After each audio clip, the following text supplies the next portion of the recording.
Welcome to Tales from the Bridge. In this episode, Ben Berman Ghan joins us. Ben is a very new writer on the scene, lots of short stories and a new novel. Check out the show notes to links to his website and his work. His stuff is very interesting, very fresh, very new, and we're really interested to see what happens next with Ben's work. If you have not left a review or a rating, please consider doing so. Send us an email, give us a book recommendation or a film recommendation. We would love to hear from you.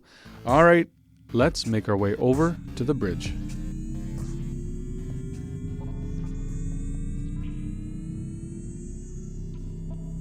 Ben Berman Ghan is a PhD candidate in English and creative writing at the University of Calgary. His debut fiction collection, What We See in the Smoke, was published by Crow's Nest Books in 2019. His novella, Visitation Seeds, was published by 845 Press in 2020, and his novel, The Years Shall Run Like Rabbits, was published with Buckrider Books in 2024. Ben's writing has also appeared in Clarkesworld Magazine, If You Know, You Know, and Strange Horizons, among others. We strongly encourage you to check them out. We've been looking forward to having you on the show. Thanks for joining us, Ben. Thank you so much for having me. It's a pleasure to be here. I'd really like to just jump right into The Years Shall Run Like Rabbits. This was published last year to critical acclaim. Introduce us to the book a little bit and how you arrived at this concept, because it's big concept stuff. This isn't a small, straightforward short story. This is you go to many pretty awesome places. So I'll admit I didn't have a true sense of how wild the book was while I was writing it, at least at first. This book was very much written, the first sort of half of it was written in the middle of the night while I was avoiding working on my master's thesis, late 2019 and early 2020, and then the second half of the book was written sort of in that chaos of the first lockdown, when everyone was a little bit loopy. I think part of why this novel ended up being as expansive as it is because I was really bred on short stories more than anything else. That's what I grew up on. And even when I slide into like TV, I think about like the X-Files and the Twilight Zone and the better seasons of Doctor Who, which are really all just short stories, and the better seasons of Star Trek, which are really all just short stories. So I remember when writing this book.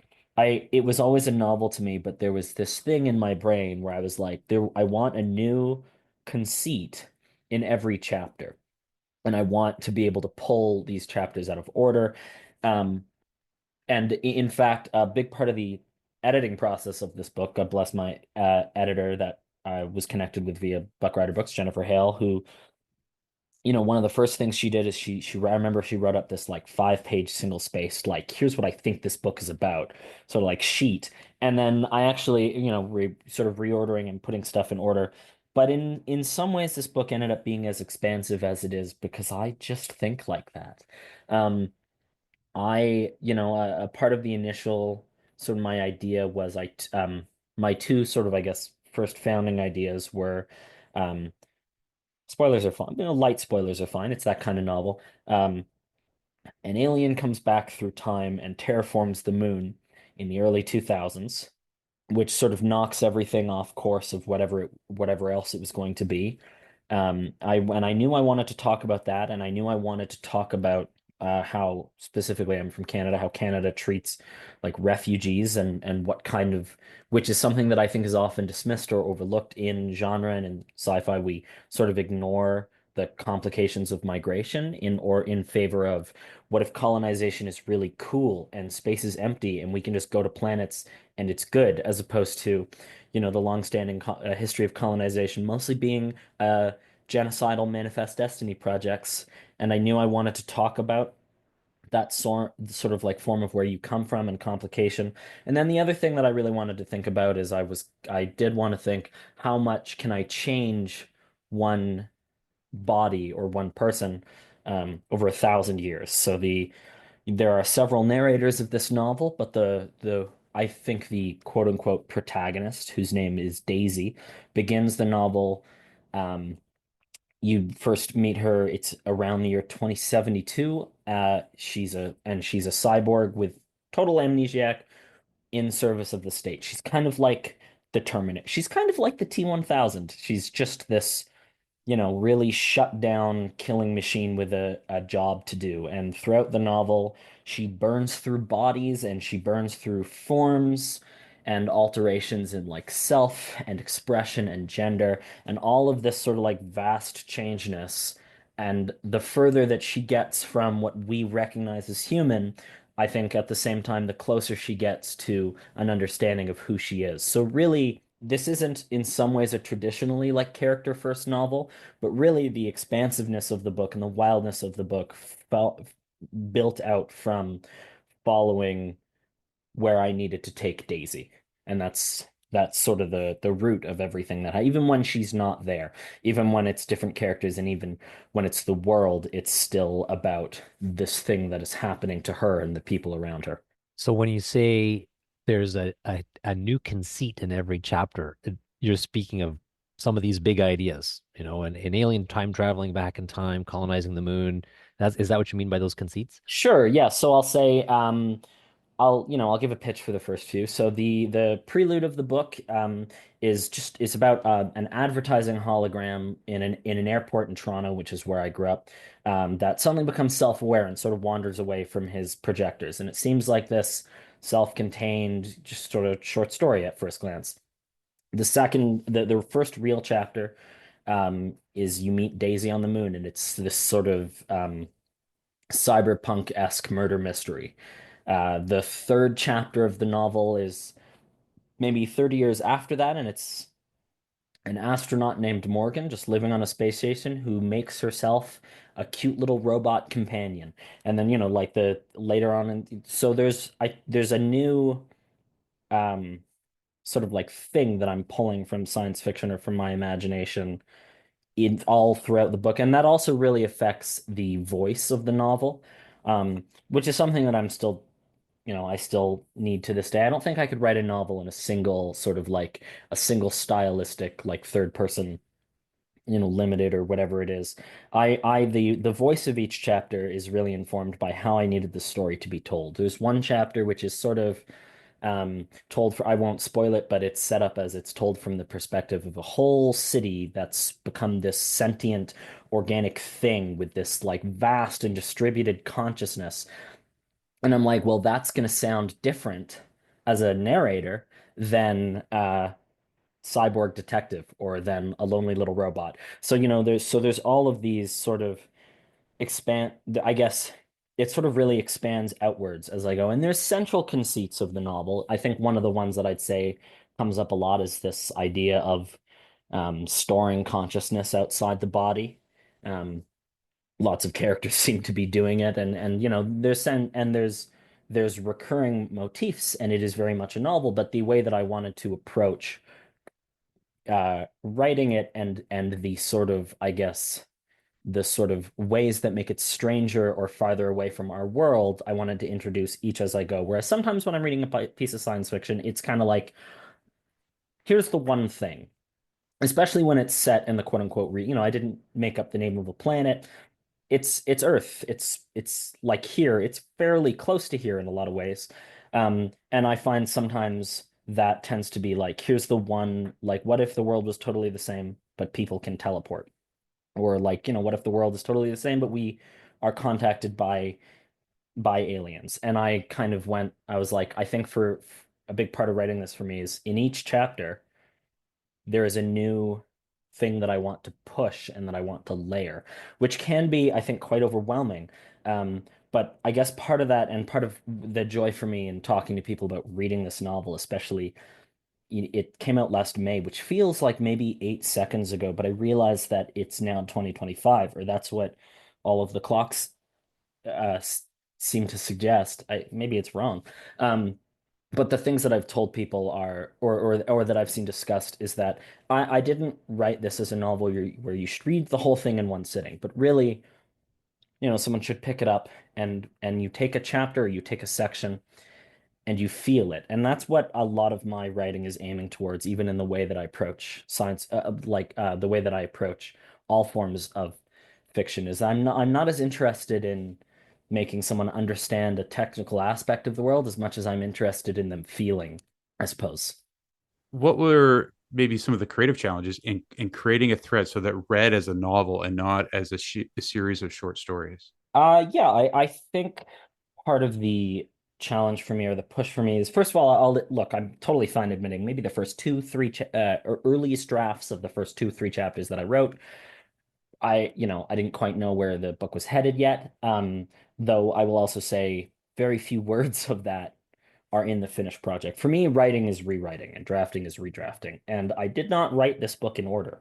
Um, I knew there were things that I wanted to, I write towards imagery. I knew there were things that I wanted to hit, and I took any route and any method I could to get to those moments and those images and those feelings.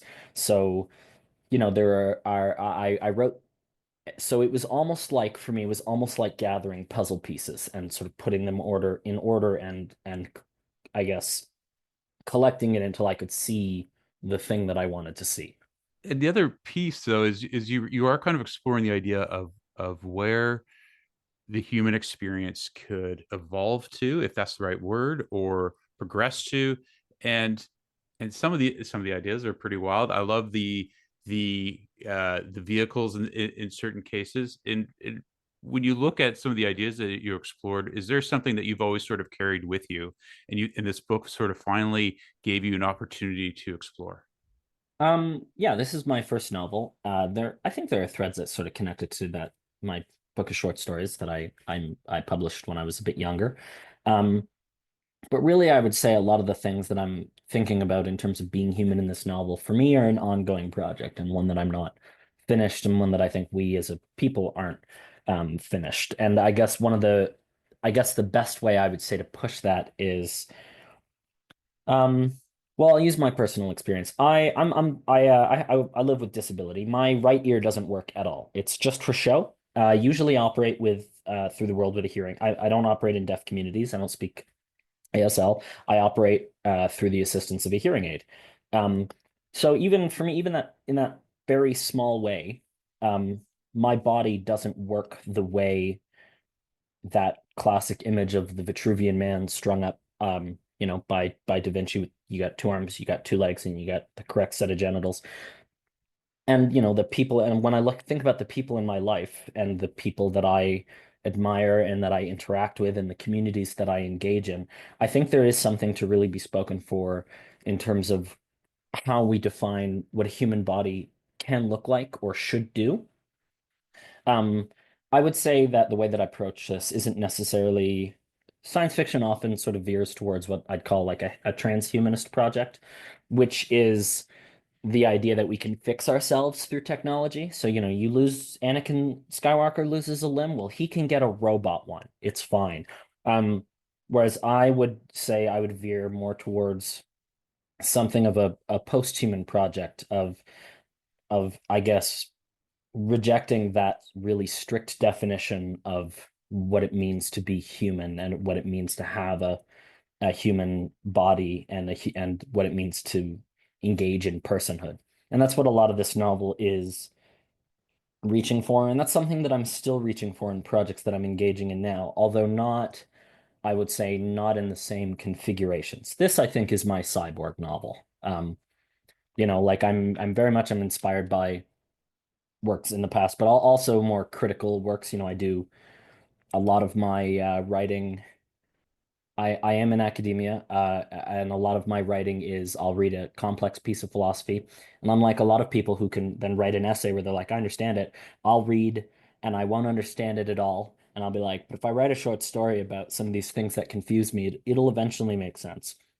So I'd say one of the things that I would draw from this book is a I think it's 80s work by Donna J. Haraway called The Cyborg Manifesto, which was sort of engaging in this idea of fusion and of hybridity as a place, as something that's liberating as opposed to something that's limiting and dehumanizing. And that was very much at play throughout this work, even when that sort of hybrid isn't strictly just metal and body. That's really interesting about using writing of a short story to help in your mind understand a concept or solidify it in a certain kind of way. Because as you say, you're in academia, you're doing your PhD. Um, am I right in understanding that it relates to post-humanism in speculative fiction? Is that what Yes. it is? And Yep, that's what I put on on websites usually. Although I will say I'm very fortunate. I'm in sort of an unusual program in which my thesis at the University of Calgary in Alberta in Canada is simply my next novel. And I, and I can just continue to push the only way that I know how. so you write your novel for the PhD, and it relates to posthumanism. Can you talk a bit about that? What's that? Yeah, I can talk about it a little bit. Sure. It's one of like a few, and I'm also happy to talk about more creative influences, but it's one of a few sort of, I guess, areas that I push through, and it is sort of about what I said of the idea of I think the really classic and inscrutable thing people say is that it is about decentering the human. And I guess the way that I read that or understand that is, like I said, is pushing back against these really strict formations of what we've decided a human being looks like. I mentioned the Vitruvian Man before, and that's something I think a lot about as sort of an example of, we don't think about it, but when we're like, well, what is a human being? And that's sort of one of the from the Renaissance, we hold that like image up as this great example. But when you break that example down, you can say, okay, well, according to this, what it means to be human is to be able-bodied, fairly skinny, Caucasian, and a man. And that doesn't seem to cover most people when you look at the world. And so for me, posthumanism is sort of engaging in that. And it's also about thinking about being human, not as above all other sort of like species or ecosystems, but more in tandem. So I guess another way you could think of it is as, for me at least, is pushing away from the idea of any kind of like master race or, or like a human world. And that's I can imagine the challenges of that, of making an accessible character um for a broad readership, especially if humans are not the kind of the lead characters, right? Or and I think they are, and I think that's not necessarily what you're saying, but Mhm. I could see the challenge of that, trying to make it accessible to a broad range of readers. Sure. And other people can tell me if I have. Right. I don't think that's for me to, Yeah. I don't think that's for me to say. Yeah. I think there's been a lot of exploration, and I won't say lately. I would say over probably the last 10 years, 15 years in science fiction of this sort of post Vitruvian man concept, right? Like I'm thinking of like authors like Anne Leckie who Mm. wrote we Ancillary Justice is the yeah, yeah, yeah, that's an excellent book. and where the ship is a Mhm. AI that does not see gender, right? And Mhm. and so the whole book is completely genderless, and you lose you kind of lose yourself in the book, and you don't even notice within pages, and it is successfully sort of approaches this idea of getting over our hangups on what who has to be what gender. It doesn't matter. You have characters rather than gender speaking, right? Yeah, I think some of this is also a really complicated way to approach queer fiction, to approach queerness in works as well, which I am also like very actively engaging in. I think we are lucky we are in sort of this great movement and sort of explosion in I'll move beyond just saying science fiction into what more we might classify just as speculative literature. So, engaging in science fiction and forms of fantasy, definitely forms of horror. Um, I find that I dabble a lot and sort of play around a lot in what people briefly called the new weird, which seems to have, faded a little bit, but I still feel its influence and its play pretty overwhelmingly. Um, and yeah, like I think it's also a matter of the fact that we are seeing more types of people and have the opportunity to write and publish in very like public spaces that has certainly made studying and reading contemporary science fiction and speculative fiction a far more like a far more exciting endeavor for me than it might have been in a previous generation. We've talked about that on this show many times, and how so much contemporary writing is so excellent, and so many Mhm. different broad viewpoints. I'm also thinking of, Becky Chambers and Sue Burke, both do an excellent job of I think this very same sort of thing, for sure. Absolutely. Mhm. Yeah, I think if anything, when I look at contemporary speculative literature, I feel like we're in two. We're in it feels like if I were in the future to look back on this publishing sort of moment of like decades or whatever, is that we're in a place of more extremity, of that there is sort of, there is a realm in which science fiction and fantasy are more traditional and less interesting than, and more relying on tropes than ever before. And then there's this realm where all of these people are pushing at as many boundaries as they can and engaging in as many different ways of approaching prose as they can. Becky Chambers is a really great example. I find myself thinking of Olga Raven's The Employees a lot, which is sort of a short novella that was translated into English really recently.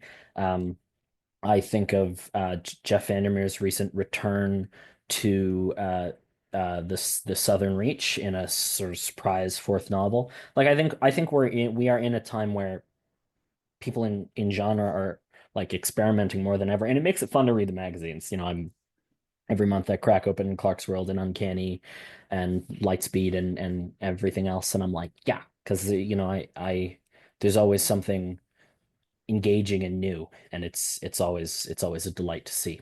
And you've been getting involved more and more with Clark's World lately, haven't you?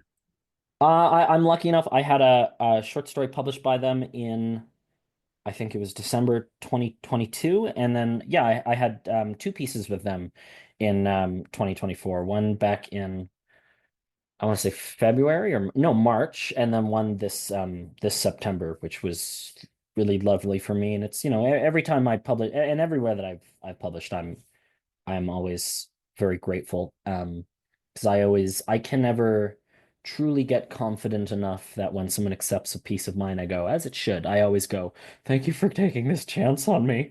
Um, and for me too, there's something in, these are the things that I read and the things that I've sort of, like, I guess, cut my teeth on, and being included in any capacity, I get very starry-eyed.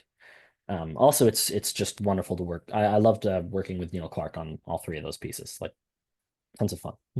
And what were some of your influences growing up that led you into this sci-fi space and writing the kind of sci-fi that you're writing?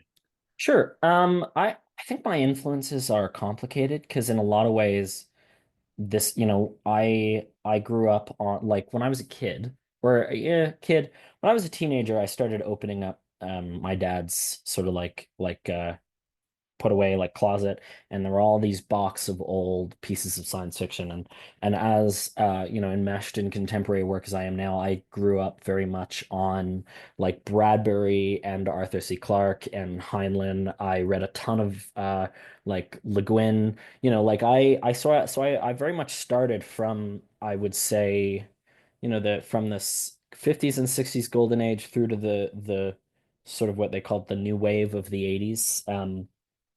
And I guess my influences are always sort of not changing, but my influences are always evolving. I'm always trying to find, I'm always looking for new works. I've been fortunate enough in that a whole year of my PhD was just reading as many books as I can and as widely as I can. I think it's important not to just read in genre. One that I picked up again a little while ago that really stuck with me was Jeanette Winterson's The Passion from like I think it's the late 80s. I just finished a novel called Rakesfall by the author of The Saint of Bright Doors. I'm trying desperately to remember their name, Vajra Chandra Sakura, which was a really beautiful and interesting and like experimental piece of work. I also, I'm in the small press scene in Canada, and I try to keep up with the work that's happening around me here, both in science fiction and in broader literature. And I will actually say, like, I read enough that I'm always trying to scratch my nose and look back. And I guess part of what's exciting for me more than influences is finding works that I feel kinship with after the fact. I will say, after I finished the year's show run, like after I finished writing this, like this summer, while I was sort of going on a little mini tour from it, I picked up The Mountain and the Sea by Ray Naylor and I picked this maybe 4 or 5 months after I'd finished after I published Rabbits and sort of reading the themes of sort of like ecology and what it had to say about like android life and that, and being like, oh, that's what I'm thinking about. And I'm not I'm not comparing the artfulness of my book to other books so much as just, sort of the further in I stumble, the more I find works that I feel kinship with, and I'm always thrilled by that. Mhm. Those types of alignment, I can Yeah. imagine. And certainly you talk about being parts of looking at who's around you and parts of communities. A lot of your publishing is short fiction in magazines and in reviews. You mentioned Clark's World. We're actually speaking with Neil Clark next week. You said that it was great working with him. Can you talk about that experience? Like how, I mean, So what was it like? he was a pretty light. I think the three stories that I did for Clark's World, it was the editing was a pretty light touch. It Okay. was really, mostly small things on my end. I think the thing that I found more sort of like surprising is especially I'll say the third piece that I published with Clark's World, which is certainly one of the weirdest pieces that I've ever ever written. Just the fact that he took a chance on it and was willing to push through and I guess one of the things I'll say is he was willing to sort of very openly accept the ambiguities of it. I will admit that the third story I published in Clark's World is a little piece of the novel that I'm currently working on, which means, at least from my perspective, it doesn't really have a beginning or an ending. And I wasn't sure if it worked as a standalone piece. I was like, but there's all these things that I don't explain, all these mysteries that I don't solve. And for me, an editor who can look at that and decide those ambiguities work, and and that you can accept this sense of strangeness. Um, that's a big deal for me. Like I do think, I've worked as an editor and I've worked with lots of people, and I do think that sometimes something that is pushed against my work is, why haven't you explained everything and why haven't you made it as clear as you could? And often my response is, well, like I said before, I'm not really interested. I'm not always interested in clarity. I'm I'm not trying to make someone know something as much as I'm trying to make someone feel something when they read my work. Um, and like, to have, I guess, a magazine with the kind of readership that Clarksville does, look at that and say, yeah, you don't need to explain why some of the animals are talking.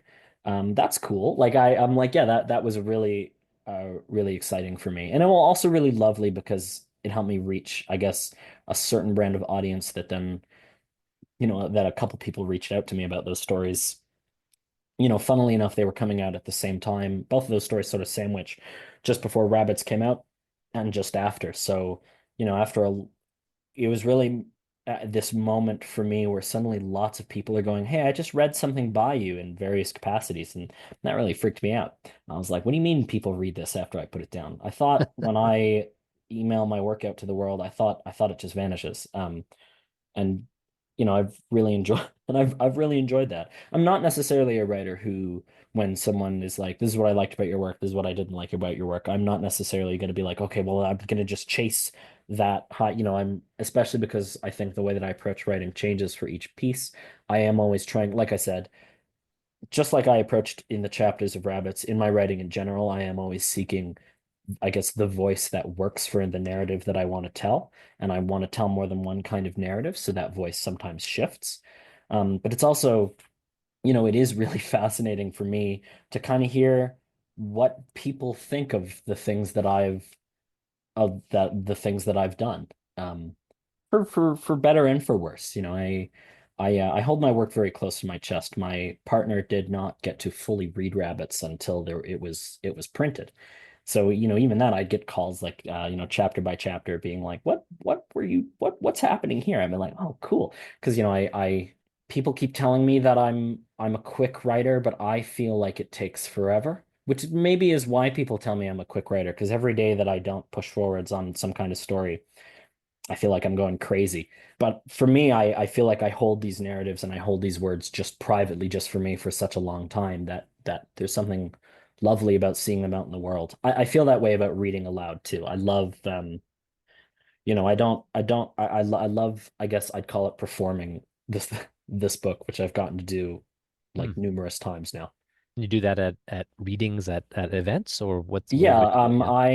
Yeah. I've been fortunate enough. I've gotten to read all over Canada. I just gave a reading at the Fantastic Fiction reading series in New York, hosted by Matthew Kressel and Ellen Datlow, and it's always fun for me to read to an audience, not because I'm thinking about everyone's looking at me, but because I try to put emotion into the words, and I like to look up and see what is connecting with people and what is reaching and not reaching, There's and something fun about that performative element of it as well. You can put some yeah, energy into it and get some energy back out. And absolutely. you speak about getting feedback and when people talk to you about your work, if our own listeners who have not read your work, um, on your website, a lot of your short fiction is available, clickable. Like, I mean, so much of three of them are in Clark's World. I think the one you were talking about, maybe it was called Those Who Remember the World, Yeah, perhaps. that's the Yeah. last thing I The last published, I one, think. Yeah. last one that you published there. And there's many opportunities for our listeners to read your short fiction before they buy your book. That's also true. The years shall run like rabbits. I think I'll also say, part of growing up with a lot of early science fiction and caring about the development and the history of the genre is caring about short fiction, because one of the things that I think is unique about sort of the I'd say last like I'd put sort of the modern history of speculative fiction from Frankenstein to now, is that it is a form of storytelling that really developed through like magazines and anthology, and um, I there's something that I always connected to with that. And even when you look at the way people publish novels in these spaces, there's something to me that often evokes that sort of sense of, here I'm dropping off like an issue of my work, I guess. So you kind of hinted at this piece that you're working on now. Can you share a little bit about what you're, without getting into spoilers or sharing too much? I understand that's a delicate thing, but are you able to give us a hint at what might be to come? Yeah, I can, but I can do it without ever talking about that piece actually. So I'm always working, and like I said, I'm really fortunate and grateful that people seem to be taking that chance to work with me. Unrelated to genre fiction, with Guernica Editions, a Canadian press, I edited an sort of a collection of essays on an old professor of mine that comes out in March. I have sort of a chapbook or a pamphlet of poetry that's coming out this fall with a little Canadian group called Anstruther Press, and I'm delighted by that. And they're sort of speculative. It's all about zombies.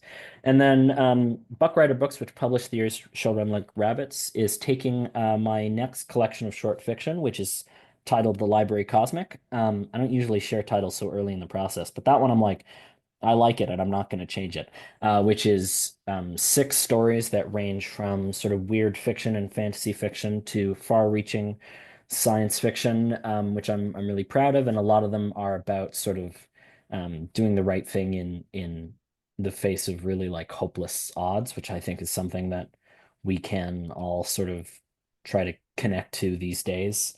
And that's coming out spring 2026. And then the that piece in Clark's World, that's the novel that I'm currently working on. I probably shouldn't say too much about it at this point in my life, since it's probably we're probably years from seeing it. But I'm hoping to have a draft done and give to my supervisors this spring and be like, please say this is good. And I'll say it's certainly the weirdest thing that I've ever written. And I think if there's anything, for anyone who decides, like you said, a lot of my work is accessible. For anyone who decides to read me, I think one of the fun things, at least from my perspective, is if you read me through the years, you can really see me get less restrained the further I go, and I am always trying to, I guess, push where I can take my voice and take my fiction and take my ideas. But the novel that I'm working on now is set about 8,000 years in the future on the back of a colossal jellyfish. On which a city has sort of sprung up, and I'm really enjoying writing it, and it's very strange. Um, and that's sort of the thread through to all of my works, is that each thing I write should be stranger and bigger than the thing I almost think of it like idea of a blockbuster. I don't want to restrain myself. I won't restrain myself. Each thing that I do should feel like swinging for the fences for me, or there's no point in doing it.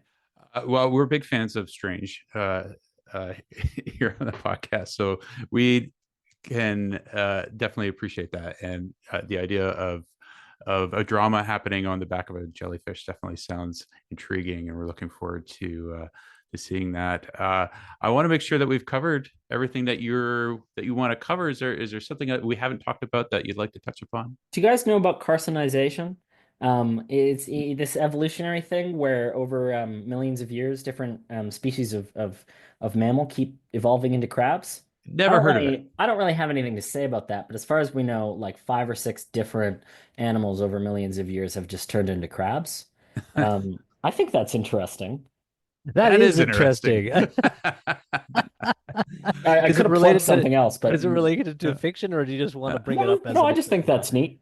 No, that is neat. No, yeah, no, I don't have, I guess, anything else. I feel like I didn't talk about, in some ways, I didn't talk about some parts of rabbits, but I guess I'll leave by saying, I loved writing this book, and it feels very strange for me that I'm not writing it anymore, and that it's like out and on my desk, and I'm very grateful to the people who've picked it up and the people who've taken a chance on it.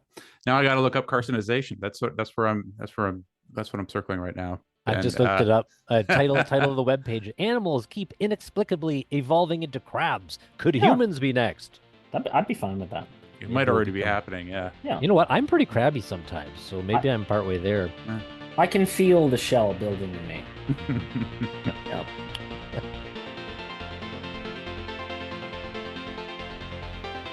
Thank you for joining us today. That was a fun one. Thank you, Kevin and Sam. Thank you, Ben. We'll be back in another 2 weeks with more great conversations with interesting people talking about geeky stuff. Thank you for joining us. Until next time.